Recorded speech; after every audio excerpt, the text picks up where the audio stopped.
Hey guys, hope you are all having a great day. Over the past couple of months, I have watched as the default rates on mortgages and credit cards increased. I talked about that in previous videos, but I think it's important to talk about it now because new information suggests this could have serious implications for the overall economy ahead in the coming months. Before we start, I want to thank you all so much for watching. Make sure to drop by my Discord linked in the video description for more content like this, day trading signals and educational material. So credit card debt and auto loan delinquencies are on the rise again, notably among younger borrowers according to the Fed's website. Their latest press release published on February 6, 2024 detailed the quarterly report on household debt and credit, revealing a $212 billion surge in total household debt during the fourth quarter of 2023, which reached a total of $17.5 trillion. In addition to the broader findings, mortgage balances witnessed a $112 billion increase from the previous quarter, while credit card balances surged by $50 billion, with auto loan balances continuing their upward trajectory since 2020, rising by $12 billion to a total of $1.61 trillion.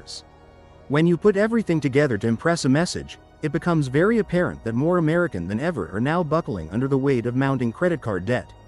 The Philadelphia Fed analyzed consumer credit card and mortgage data earlier this year and found some worrying trends. Over 3% of credit card balances were 30 days late, which was up from the 2.7% from a quarter before. They found that 2.2% of balances were over 60 days delinquent, which means it went up almost 2%, and that 1.5% were in serious delinquency of 90 days or more, which was up 1.3%. Only 33.18% of accounts paid off their balance in full, which is the lowest share since the fourth quarter of 2020. Because of this credit deterioration, banks are granting fewer credit line increases and reducing credit lines more frequently. So why is debt increasing like this? Well, reports show that credit card owners are carrying over debt for longer periods. Nearly 1/10 of credit card users find themselves in persistent debt, where they now get charged more in interests and fees every year than when they make payments towards the principal. I mean, over 49% of cardholders were marked as carrying some type of debt in November 2023. Up from the 39% we had back in 2021 and the 47% back in July 2023. The answer truly lies in how corporations are structuring fees. Banks have been working hard to get clients and customers to enter agreements where they never end up paying loans. This isn't the result of an all-of-a-sudden switch in psychology and habits that just happened to surge up in 2020. This is the result of the lack of regulatory oversight. In fact, let's dig deeper, because some of the evidence I came across is pretty alarming. Last October in 2023, the Consumer Financial Protection Bureau released their biennial report to Congress on the consumer credit card market. In this report, it was shown that back in 2022, credit card companies charged consumers more than $105 billion in interest and more than $25 billion in fees. The total outstanding credit card debt eclipsed $1 trillion for the first time ever since the Consumer Financial Protection Bureau began collecting data.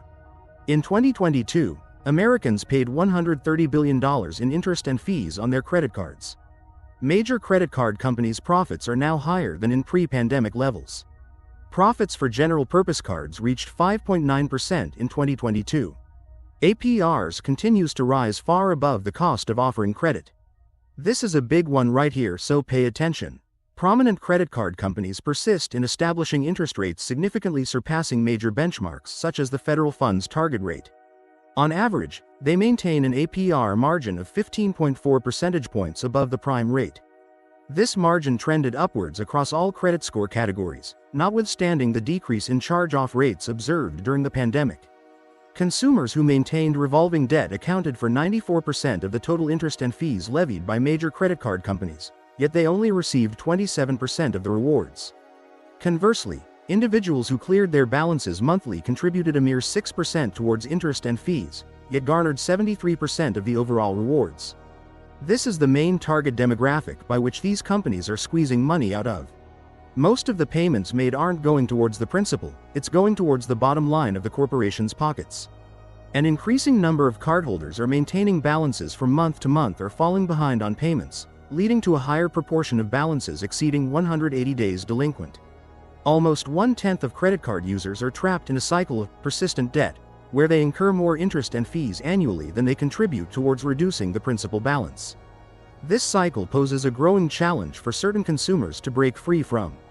When looking for information about 2023 in particular, the answers become even more revolting.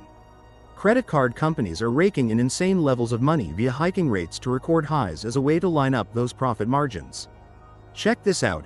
The average APR on credit cards assessed interest has nearly doubled from the 12.9% back in late 2013 to now 22.8% in 2023, the highest level recorded since the Fed began collecting this type of particular data back in 1994. Nearly half of the increase in average APR over the last 10 years has been driven by issuers raising their APR margins. The effect of higher APR margins has fueled the very need of having revolving balances. Let me explain. In the years following the Great Recession, credit card issuers maintained an average APR margin of around 10% as they adapted to regulatory reforms. However, starting around 2016, issuers began gradually increasing APR margins, a trend that accelerated in 2018 and persisted through the pandemic. Despite lower charge-off rates and a relatively stable proportion of cardholders with subprime credit scores over the past decade, card issuers continued to raise APR margins. From 2013 to 2023, the average APR margin increased by 4.3 percentage points, even as the prime rate rose by nearly 5 percentage points. Consequently, the profitability of revolving balances, excluding provisions for expected charge-offs, has been on the rise during this period. Agencies like the CFPB highlighted high market concentration in the consumer credit card industry, along with practices that limit consumers' ability to seek out lower-cost alternatives. This market dominance likely enables issuers to maintain high interest rates. Recent studies by the CFPB reveal that while major issuers dominate the market, smaller ones often offer cards with substantially lower APRs. The CFPB remains committed to fostering fairness, competition, and transparency in the consumer credit card market, aiming to prevent consumers from falling into inescapable debt cycles. Credit card issuers rely heavily on interest revenue from revolving balances to drive profits, leading to increasing APR margins.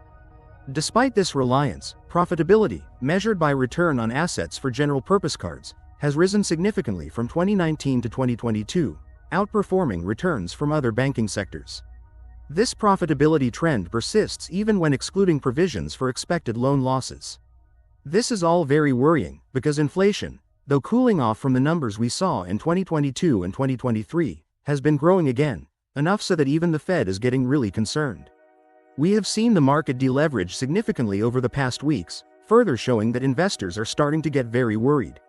Though credit card, mortgage, and personal loan debt isn't solely tied to those inflation reports, they still account for it. Increases in debt defaults, which is what we are now seeing, can lead to recessions, as they are characterized by a decrease in economic activity and reduced consumer spending. We could begin to see significant turmoil in the financial markets because defaults create a lot of instability. I mean, look at the S&P 500 over the past 2 weeks and how sharply it fell. These things matter a lot, and though we are not yet in a point where we should be panicking and hedging portfolios and personal finances to protect ourselves from a high likelihood of broader economic turmoil, it is a very sharp and clear signal that we must take that we need both stronger regulatory oversight for credit card companies.